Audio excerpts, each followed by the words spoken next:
Shalom Aleichem, everyone. A good tavach, a good tamayed. We're holding over here on Sunday of Erev Hoshana Rabbah, coming into almost the second days of Yom Tov of Sukkot, Shmini Atzeres, Simchas Torah, and we're going to conclude now Eis Aleph, the letter Aleph, which has been what we've been learning for the last, today, day number 80 days. We've been learning every word, every chapter. It started with the letter Aleph. As we mentioned in the beginning of the Sefer, the Pele Yoetz goes alphabetically. So we conclude Aleph today, and it's with a very riveting chapter. Very much will just keep us in the Yomim Noraim mood over here. It's called Eines, unavoidable circumstances that prevent a person from performing the mitzvahs that they want to do. But listen, the spin that the Pele Yoetz takes. Amar Chacham, a wise man says, Kol toyezeh, loy mitam onus v'achmana p'teira. Every person who makes mistakes, at one point in their sinning, at one point when they are fumbling along in this world and doing the wrong things, they will eventually say over the famous words, Oinis rachmana patre. What could I do? HaKadosh Baruch Hu, in a situation that was unavoidable circumstances against my will, I was held back from doing such a thing, or I did the wrong thing because I was forced into that situation. So Oinis Rachmana Patre, HaKadosh Baruch Hu forgives and he exempts a person when they do something ba'oinis, when something happens that is against their will, that they just cannot control. Says the Pele Yoetz, many wise people who end up making mistakes somewhere down the road, they will end up using this excuse. Ki be'ilo koldu maitzim mekoim petor la'atzmai. With a very flimsy excuse, they're going to find room to exempt themselves mikol davar toi, from performing any good deed that they're supposed to do. Ba'on rashu onos lo yuchal asu. They're going to say, what is this thing's out of my control. Circumstances ended up presenting itself in such a way. I couldn't do it. I was supposed to go to shul tonight in Dovid Marv. You don't understand. I'm on my way to shul, and suddenly my wife ends up calling me. She says she needs milk. So instead of telling her, look, I'm going to Dovid Marv right now, I'll pick up the milk afterwards, I said, okay, she needs milk. I have to go. I have to listen to the word. I have to be a good husband. So onesachon patre. I wanted to give tzedakah, but listen, the renewing my subscription over here on Netflix, that comes first. What can I tell you? I didn't have the extra money to go and give tzedakah.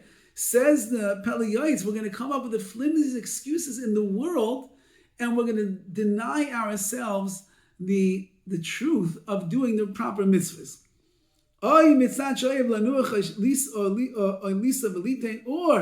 perhaps he is just loves to be lazy, and that's why he can't really go and bring himself to do the mitzvahs.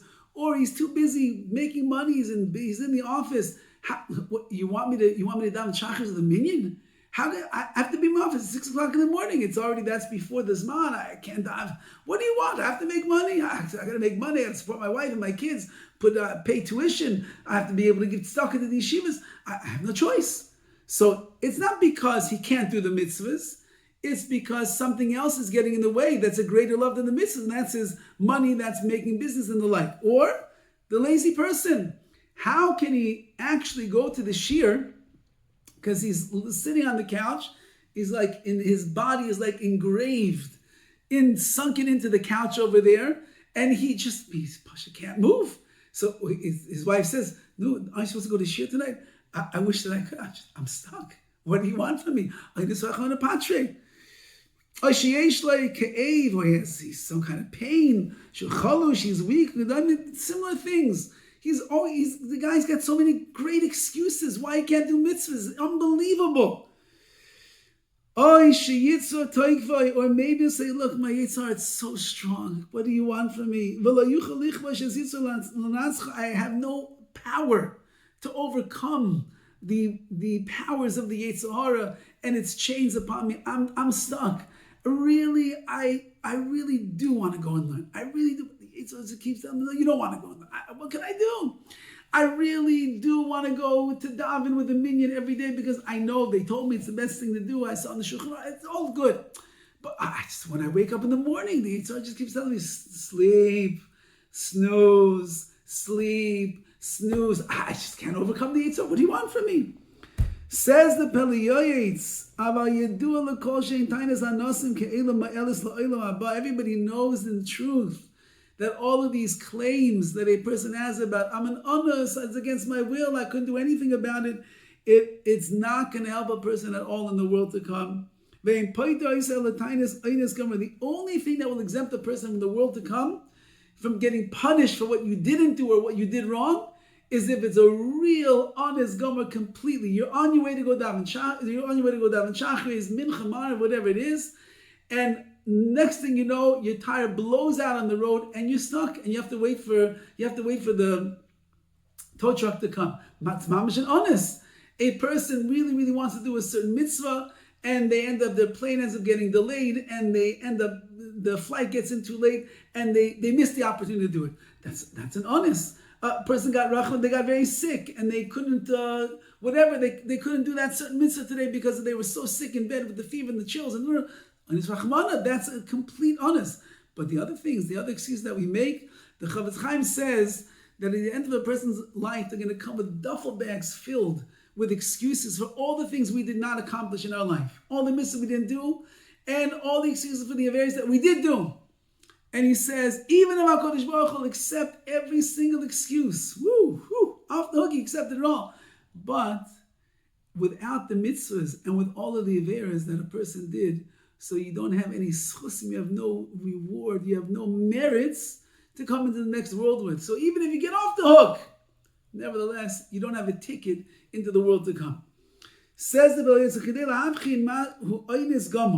now, in order to determine what is really a full honest, a full against your will kind of a moment over here, and that which is not really considered unavoidable, you should imagine to yourself, if I was on my way to get a huge profit in some kind of a business deal, and one of these anusim, one of these unavoidable circumstances got in my way, for that particular thing, if I would have to abandon my wishes of making the business deal and making the money, so then that's mamash and honest gomer. I'm willing to give up the money. However, but if you're so concerned about making money, and therefore something is that you wake up in the morning, your head is pounding. Your head is pounding, you don't feel good. So what do you end up saying to yourself? You say to yourself, I don't feel good. You know what? I don't think I'm going to go for the $1 million deal today. Nobody would say that, says the Pele Yoetz. If you know yourself, the $1 million deal is waiting for you, and you woke up in the morning, you have a headache, and maybe you have some slight chills of a fever, so you would still pull yourself out of bed. You'll take a hot shower, you'll take some Tylenol, and you'll jump in the car, and you'll go to that meeting, and you will make the money. You will push yourself, and you'll say, what could I do? I have no choice. I got to make the money. I have to go push myself. So that's the way a person will deal when it comes to money. But suddenly when it comes to mitzvahs, what do? We wake up in the morning, such a headache. I feel feverish. I'll just sleep till the next minyan. Then the next minyan comes along. I look at my clock. I don't have chills. I don't know. In my head, I think I'll just wait till the next one. And the next thing you know, you miss davening altogether. There's a shir tonight. My foot's it's bothering me. My foot is bothering me right now. I'm safer to stay home. I don't want to put any pressure on it. And the same guy that wouldn't go to the shir at night, if somebody would call him right now and say, listen, Yankel, there's a chance, there's a Gavir coming in from Miami. He's got this major deal going on. He's looking for 3 investors. You could be one of them. You're going to make 5 times the amount that you invest. Are you in? And suddenly the guy's jumping out of his couch. He puts on his shoes. He runs out the door. He jumps into the car and he flies down the street to get to the meeting. Of course. So says the Pele Yoetz. Oive, he says, Mayan Eliyon Pikuda, what is a person going to answer on the day of judgment, the day of retribution? Halayevosh v'yikolim, he's going to be so humiliated and embarrassed. V'lo yeloi pelashiv, have nothing to answer. V'lo meitzach larim rosh, he won't have the audacity to lift his head and raise his head to HaKadosh Baruch Hu, to excuse himself for all of his mistakes. And the person will be punished by HaKadosh Baruch Hu, who's going to assess the severity of the guilt of this person who did not do what he could have done, because he made up in his mind that he's an honest, that it's uncontrollable circumstances. What do you want from me, Hashem? That's why it says, if you search for it like silver, and you seek after it like mammon, like buried treasure, then you'll be able to understand what it means to fear Hashem. And when you have fear of Hashem, then it will motivate you to do mitzvahs and keep you away from doing averos. So over here, what do you see that Shlomo Melech, King Solomon, said? That if just like you would search for money, nothing gets in your way. For silver, for treasures, nothing, no matter how you feel, no matter how tired and cranky and upset and everything, nothing gets in the way. So too, if you want real Yiras Hashem, which is going to be the key to your performance of mitzvahs and the like, so then you got to just keep searching, no matter even if you're tired and you're hungry and you're grumpy and you're grouchy and had a hard day and the boss yelled at you and you just keep going, because that's what you do for money. This is a major principle in the Torah. The reward is, like it says in the Megillah, La Yehudim, to the Jewish people, there's light. What is the light? The light is that when you realize what you would do for money, nothing will stand in your way. When it comes to mitzvahs and Torah and Avodas Hashem, nothing should stand in your way. All the best.